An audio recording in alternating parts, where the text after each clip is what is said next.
에스겔 11장 13절에서 25절입니다. 13절. 내가 예언하고 있을 때 분하야의 아들 블라다가 죽었다. 그래서 내가 얼굴을 땅에 대고 엎드려 큰 소리로 부르짖었다. 주 여호와여, 주께서 이스라엘의 남은 사람들을 완전히 멸망시키려 하십니까? 예언하고 있을 때라는 시점은 에스겔이 환상의 내용을 포로지의 백성들에게 예언하고 있는 시점을 말합니다. 에스겔이 환상 중에 블라다가 죽은 것을 목격했는데 훗날 블라다의 죽음 소식이 바벨론에 전해졌으며 이에 에스겔은 자신이 환상 중에 본 그 사건이 역사적으로 진실한 것임을 확신하여 예언 문맥에 기록한 것입니다. 블라다는 예루살렘에서 상당히 유명한 인물이었을 것이며 그 인물이 죽음으로써 당시 예루살렘 백성들의 소망이 완전히 꺾여버렸음을 암시합니다. 그의 죽음은 예루살렘 멸망의 필연성을 암시하며 아무도 심판에서 피할 수 없다는 사실을 말해줍니다. 이제 여호와는 예루살렘 성을 무너뜨릴 것이며 그들을 멸망당하게 하고 말 것이라는 사실을 증거하는 것입니다. 블라다의 죽음 기록이 예루살렘 성읍의 심판 기사와 이스라엘의 포로로부터의 회복 약속 사이에 위치한 것은 예루살렘 심판 예언의 진실성을 확증해 줌과 동시에 이스라엘의 회복 이전에 크나큰 시련을 겪어야 할 것을 암시해 줍니다. 15절. 사람아, 여호와에게서 멀리 떠나거라. 이 땅은 우리가 차지하도록 우리에게 주어진 것이다. 라고 예루살렘 주민들이 말한 것은 내 형제, 내 친척, 내 친족과 이스라엘의 집을 두고 한 말이다. 하나님이 인용하시는 이 말은 예루살렘에 남아있던 주요 인물들이 1차, 2차 바벨론 포로로 끌려간 자들에 대해 완전한 단절을 선언하며 빈정거리며 한 말입니다.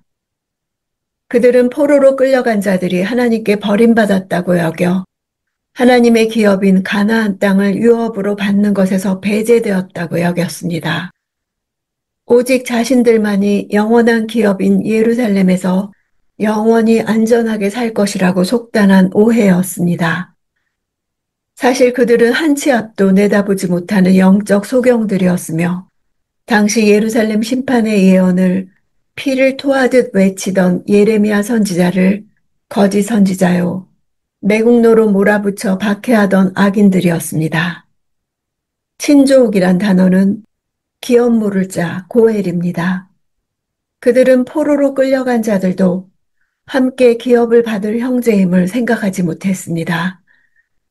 이 같은 예루살렘의 새로운 지배 세력에 맞서 유대민들은 바벨론 왕 느부갓네살에 의해 보좌에 앉혀진 시드기야의 왕권을 인정하지 않고 함께 바벨론으로 끌려온 여호야긴을 여전히 유다의 적법한 왕으로 간주했습니다. 16절. 그러므로 너는 말하여라. 주 여호와가 이렇게 말한다. 내가 그들을 멀리 이방 사람들 가운데로 추방하고 그들을 여러 나라 가운데로 흩어버렸지만 그들이 쫓겨간 여러 나라에서 내가 얼마 동안 그들에게 성소가 됐다. 하나님은 악인들의 판단과는 정반대로 바벨론을 쫓겨난 자들과 함께 계실 것이며 예루살렘 성전을 떠나 여호와의 영광이 그들과 함께 거할 것입니다. 예루살렘 사람들은 여호와께서 성전을 떠날 수 없을 것이라는 자기 기만에 사로잡혀 있었으나 여호와의 생각은 달랐습니다. 사실 구약시대의 전통신학에 따르면 바벨론 유배민들은 정치적으로 뿐만 아니라 종교적으로도 유배를 당한 자들이었습니다. 유배지에서는 제사가 원천적으로 불가능했습니다. 성전도 없었고 이방 땅에 사는 자들은 제의적으로 부정했습니다. 그러나 여호와의 선택은 달랐습니다. 18절. 그러면 그들이 그곳으로 가서 그들의 모든 가증스러운 것들과 그들의 모든 혐오스러운 일들을 그곳에서 제거할 것이다. 단순한 귀환에 그치는 것이 아니라 신앙을 회복하게 될 것을 예언합니다. 장래에 있을 유다 백성들의 회복이 단순히 정치적 회복이 아니라 이전에 불순종했던 모습들을 완전히 벗어버리고 하나님과 온전한 관계 속에서 참된 복을 누리며 살 것을 보여줍니다. 19절. 내가 그들에게 한 마음을 주고 그들 속에 새로운 영을 불어넣을 것이다. 내가 그들에게서 돌같이 굳은 마음을 제거하고 살같이 부드러운 마음을 줄 것이다.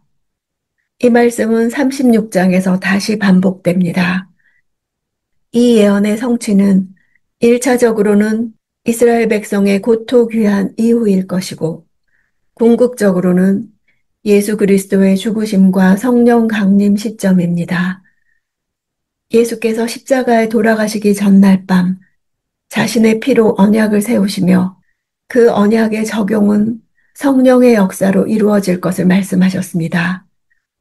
하나님 백성의 진정한 구원은 고토로의 귀환이 아닌 새 언약을 통해 완성됩니다. 흑암 중에 비추이는 한 줄기 서광처럼 주시는 회복의 소망이 하나님의 떠나심과 예루살렘의 멸망을 보여주는 절망적인 내용 가운데 삽입되어 있습니다. 한 마음이란 원어로 분열되지 않은 마음입니다. 여호와 한 분을 향한 순전한 마음을 나타냅니다. 과거 그들은 하나님과 우상 사이에서 그 마음이 갈렸으나 새롭게 회복될 유다 공동체는 오로지 하나님만을 섬길 것을 나타냅니다. 돌같이 굳은 마음은 전적으로 완악한 심령의 상태를 나타냅니다.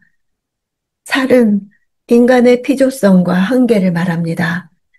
자신의 존재가 육체임을 인정하고 한계를 인정하고 창조주께 자신의 실존을 의탁하는 마음입니다. 부드러워져서 여호와의 뜻에 전적으로 민감한 심령의 상태를 말합니다. 이스라엘 백성을 다시 찾아 고토로 데려올 것이라는 말씀은 주전 536년 이후 고레스의 해방령을 통해 성취됩니다. 그들의 회복은 단순한 정치적 회복이 아니라 이전에 불순종했던 모습들에서 하나님과의 온전한 관계 회복입니다.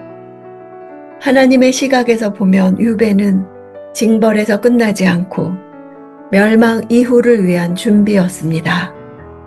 이 예언은 당시 포로민들에게 큰 희망의 빛이 되었을 것입니다.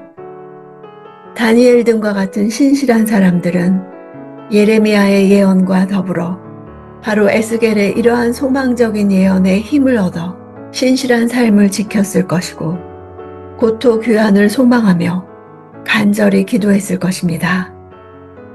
그들만이겠습니까? 우리 또한 죄악으로 인해 빼앗긴 기업을 다시 주실 날을 소망하며 기도합시다.